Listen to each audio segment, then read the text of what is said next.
जय माता की। कैसे हैं आप सब? आप सबका स्वागत है मेरे इस यूट्यूब चैनल पर।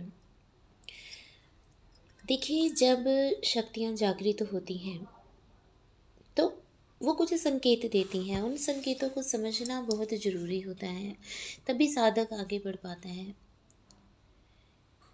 शक्तियाँ जागृत जब होती हैं तब व्यक्ति के शारीरिक और मानसिक स्थिति में थोड़ा फ़र्क आता है। शारीरिक तौर पर कुछ बदलाव आएंगे, मानसिक तौर पर कुछ बदलाव आएंगे। ठीक है, तो इन सब को जानना बहुत ज़रूरी है। शक्तियाँ जागृत हो रही हैं, इसका संकेत शक्तियाँ ही आपको देती हैं। आपको स्वप्न में शक्तियाँ दिखाएंगी अपना स्वरूप, अपनी शक्तियाँ। कई लोगों को स्वप्न में खुद को चौकी आते हुए दिखता है, किसी के संकट काटते हुए दिखते हैं। तो ये शक्ति जागृत होने का संकेत होता है कि आपके अंदर शक्तियाँ जागृत हो रही हैं। अब आप कहोगे कि कौन सी शक्ति जागृत हो रही है? देखिए, जो शक्ति आपके सबसे ज़्यादा नज़दीक होगी वही शक्ति जागृत हो रही होगी और उसी शक्ति के द्वारा आपको संकेत दिए जाते हैं।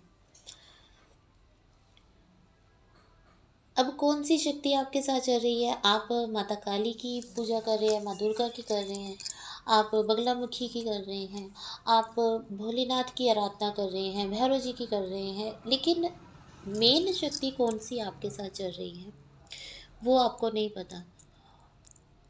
वो कैसे पता चलता है? या तो गुरु द्वारा पता चलता है, गुरु बताते हैं, या आपकी जन्म कुंडली से पता चलता है। ठीक है, जो जन्म कुंडली होती है उसमें एक लगन कुंडली होती है और एक होती है D20 चार्ट जिसे बोला जाता है। उससे आपके पूरे आध्यात्मिक जीवन का पता चल जाता है कि आपका आध्यात्मिक जीवन क्या है।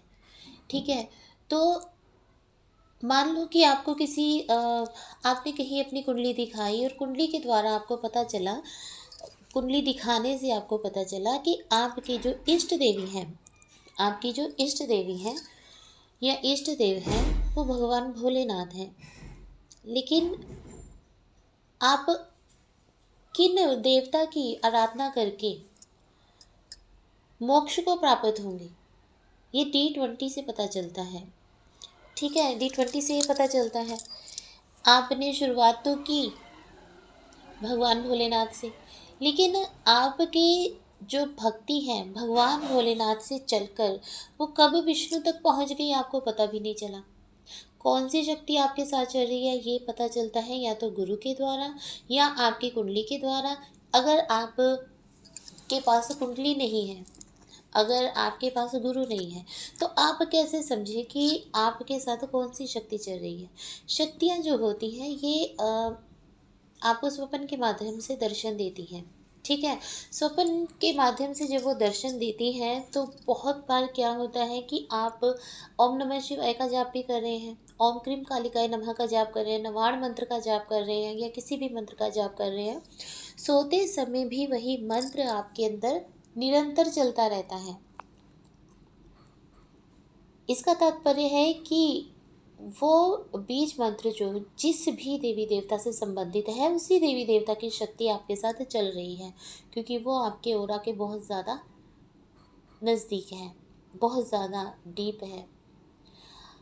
आप कोई भी काम कर रहे होंगे तो आपका ध्यान अचानक से जिस शक्ति के साथ बंध जाता है, आप कोई काम कर रहे हैं, अचानक से आपको कोई भजन याद आ गया, वो भजन माता काली का है या माता वैष्णो देवी का है या संतोषी माता का है, तो ये शक्ति जो है ये आपके साथ चल रही है। इसलिए आप कोई भी काम कर रहे हैं लेकिन आपका जो अंतर्मन है वो उस शक्ति के साथ जुड़ा रहता है।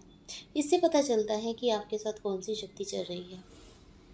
समझ रहे हैं ना मैं कैसे समझा रही हूँ आपको, क्या कहना चाह रही हूँ? तो इनसे पता चलता है। कभी कभी आपको भ्रम पैदा होता है कि पायल की आवाज़ आ रही है या किसी मंत्र का कोई उच्चारण कर रहा है, घर में कोई नहीं है लेकिन मंत्र उच्चारण हो रहा है, तो ये कौन कर रहा है?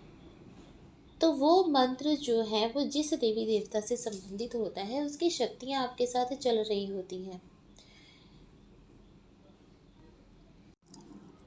शक्तियों को आप महसूस कर पा रहे हैं, आप उनको जागृत करना चाहते हैं कि मुझे ये शक्ति महसूस हो रही है, तो ये शक्ति मेरे लिए कार्य करे, ऐसा क्या करें? आपने उस शक्ति की ज़्यादा से ज़्यादा आराधना करनी है। अगर आपके गुरु नहीं हैं, तो आप गुरु धारण कीजिए। गुरु धारण करने के बाद आप जो गुरु के द्वारा मंत्र दिया जाता है, उस मंत्र का ज़्यादा से ज़्यादा जाप कीजिए। अगर आपके साथ कोई नेगेटिव एनर्जी है, तो आप बोलकर जाप नहीं करेंगे, क्योंकि बोलकर जब जाप किया जाता है तो नेगेटिव एनर्जी उस मंत्र की ऊर्जा को अपनी तरफ खींच लेती है और आपको कुछ नहीं मिल पाता। तो आपने मानसिक जप करना है, बिना होंठ हिलाए अपने मन मन में जाप करना है, आज्ञा चक्र की तरफ देखते हुए जाप करना है। आपका पूरा जो ध्यान है वो अपने आपका पूरा जो ध्यान है वो आज्ञा चक्र की तरफ, आती जाती सांसों की तरफ होना चाहिए। तो आप देखेंगे कि आपका मंत्र जो है बहुत जल्दी वो जागृत हो गया है, सिद्ध हो गया है, उसके आपको अनुभव अलग से महसूस होने शुरू हो जाएंगे। आपको वाइब्रेशन फील होगी, आपके रोंगटे खड़े होंगे, आपकी रीढ़ की हड्डी में वाइब्रेशन आपको फ़ील होगी, आज्ञा चक्र पर, सहस्त्रार चक्र पर, ठीक है? और आपके रोंगटे खड़े हो जाएँगे। शुरुआत में आपको जाप करने में मन नहीं अगर लग रहा है, तब भी आपने जाप करना है। जाप चलते-फिरते हर समय आप कर सकते हैं अपने मानसिक रूप से। जितना ज़्यादा आप करेंगे, उतनी ही ज़्यादा शक्तियाँ जो हैं प्रबल होती हैं, उनमें बल आता है, ठीक है?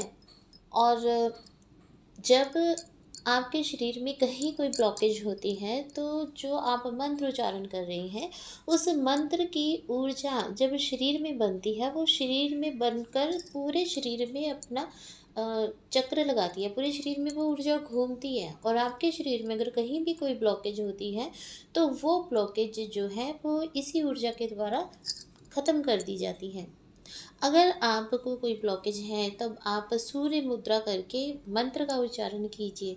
इससे जो आपके अंदर की ब्लॉकेज है वो मेल्ट होनी शुरू हो जाएगी, क्योंकि सूर्य मुद्रा से शरीर में गर्मी बढ़ती है। गर्मी बढ़ने से वो जो ब्लॉकेज है वो मेल्ट हो जाती है और ख़त्म हो जाती है। तो सूर्य मुद्रा करते हुए आप मंत्र उच्चारण कर सकते हैं। तो जब मंत्र से शक्तियाँ जागृत होना शुरू होती हैं, आपको बहुत से अनुभव होते हैं, आपके पास कोई व्यक्ति आकर बैठा है और वो मन से परेशान है, तो वो शक्तियाँ आपको बताएंगी कि व्यक्ति परेशान है। वो व्यक्ति चाहे हंस रहा होगा आपके सामने, है ना, अपने दुख को छुपा रहा होगा, लेकिन शक्तियाँ आपको बता देती हैं कि इस व्यक्ति के साथ क्या चल रहा है। आपको स्वप्न में दर्शन होने शुरू हो जाएँगे, आपको ऐसे मंदिर के या ऐसे देवी-देवता के या अपने ही किसी रिश्तेदार के स्वप्न में दर्शन होंगे। जैसे किसी देवी-देवता के हो रहे हैं, तो उस देवी-देवता के बारे में आपको पहले नहीं पता होता। तो जब आपको स्वप्न में दर्शन हुए, उसके बाद आपने कहीं व्हाट्सएप पर या फ़ेसबुक पर, यूट्यूब पर, इंस्टाग्राम पर कहीं न कहीं आपको वो चित्र जो है दिखाई ज़रूर देगा। तो ये शक्ति जागृत होने का सूचक होता है। कई बार स्वप्न में कोई रिश्तेदार दिखता है, वो बीमार है या वो परेशान है या उसका झगड़ा हो रहा है या उसका एक्सीडेंट हो गया। इस प्रकार से आपको स्वप्न दिखाई देगा। कब? जब शक्तियाँ जागृत होती हैं। तो आप उस व्यक्ति को फ़ोन करते हैं, वो बिल्कुल ठीक है, लेकिन थोड़े दिन बाद आपको पता चलता है कि वो सच में बीमार हो गया, है ना? या उसके साथ ऑलरेडी कोई घटना हुई है, आपको पता नहीं है, आपको किसी ने बताया नहीं है, लेकिन स्वप्न के माध्यम से जब आपको पता चला और आपने व्यक्ति को फ़ोन किया, तो उस व्यक्ति ने आपको बताया कि हाँ, उसके साथ ये घटना हो गई है। तो ये संकेत होते हैं शक्ति जागृत होने के, क्योंकि जब शक्तियाँ जागृत होती हैं, तो साधक को उन शक्तियों से बहुत कुछ मिल जाता है, दिव्य दृष्टि प्राप्त हो जाती है, जिससे कि वो किसी के भी बारे में देख सकता है।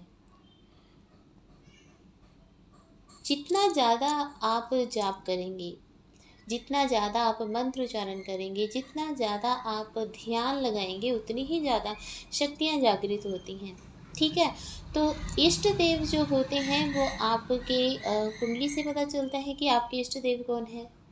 हो सकता है कि आप जिनकी आराधना कर रहे हैं, आपको जिनके स्वप्न में दर्शन हो रहे हैं, वो आपके इष्ट देव ना हो, आपके आराध्य देव हो। इष्ट देव जो होते हैं वो होते हैं कि वो हमारे बहुत ही ज़्यादा नज़दीक होते हैं। वो कुंडली के अकॉर्डिंग पता चलता है। और आराध्य देव होते हैं जिनकी भक्ति करके हमें मानसिक शांति मिलती है, जिनकी पूजा पाठ करके हमारे मन को बहुत सुकून मिलता है, वो हमारे आराध्य देव होते हैं। इष्ट देव की आराधना से भी बहुत मानसिक संतुष्टि मिलती है, बहुत अच्छा फ़ील होता है। लेकिन फिर भी व्यक्ति किसी को एक बार इष्ट देव बना लेता है तो वो बदले नहीं जा सकते, वो इष्ट देव ही हैं आपके। लेकिन आप इष्ट देव जिनको बोलते हो, जिनको मानते हो, उनकी भक्ति के साथ-साथ जब आप किसी अन्य की भक्ति शुरू कर देते हैं, तो वो आपके आराध्य देव होते हैं। जैसे आपने इष्ट देव बनाया भगवान भोलेनाथ को, लेकिन आप भक्ति कर रहे हैं लड्डू गोपाल की, तो वो लड्डू गोपाल क्या है, आपके आराध्य देव हैं। तो इस प्रकार से जो शक्तियाँ होती हैं आपके साथ, इष्ट देव और आराध्य देव दोनों की चलती हैं। जिनकी भी आप साधना करोगे उनकी शक्तियाँ आपके साथ चलना शुरू हो जाती हैं। तो ये आज का वीडियो था। नेक्स्ट वीडियो में मैं आपको बताऊंगी कि नेगेटिव ऊर्जा को पॉजिटिव ऊर्जा में कैसे बदला जा सकता है। तो आप अगर मेरे चैनल पर नए हैं तो प्लीज़ चैनल को सब्सक्राइब कीजिए, लाइक कीजिए, कमेंट कीजिए। जय माता की, खुश रहिए, खुशहाल रहिए।